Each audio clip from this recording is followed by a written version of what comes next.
Hi, teachers. Let's step into the Renaissance. I have 3 lessons for you that will let students rank causes, explore innovations, and map societal impacts. Let's get into it. The first lesson I want to share with you is this columns that I've created on the effects of the Black Death. I've created 3 columns. One is social, one is economic, and one is cultural. And I'm having students choose which column they'd like to add information to. And of course, they can add information into all 3 columns, or they can input multiple pieces of information into 1 or 2 columns as well. If a student doesn't really know how to start their entry, we can use our AI-powered tool, Soup, this cute little green guy at the top of the column. And Soup's going to give them a little bit of a hand. So here, if I'm a student, I'm going to click on Help Me Start.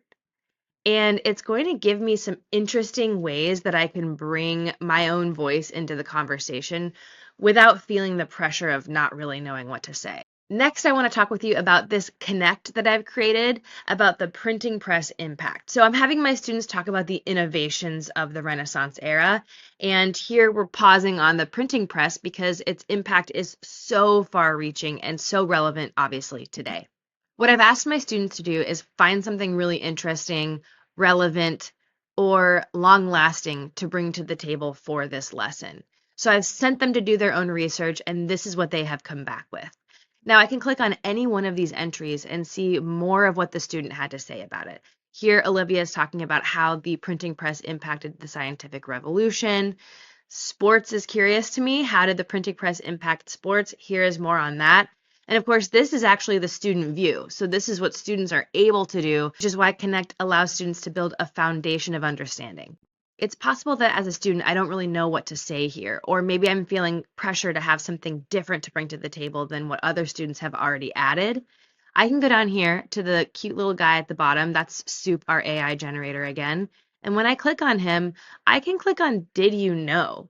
And it's actually going to give me a little fun fact that I can bring to the table. In this case, the printing press helped spread the recipe for pizza.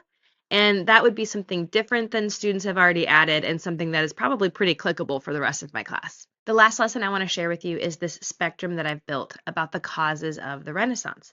And I'm probably going to use this toward the end of my unit when I've given my students all of this information about the different causes of the Renaissance, and they drag and drop their answers onto this spectrum ranging from, of course, not important to very important.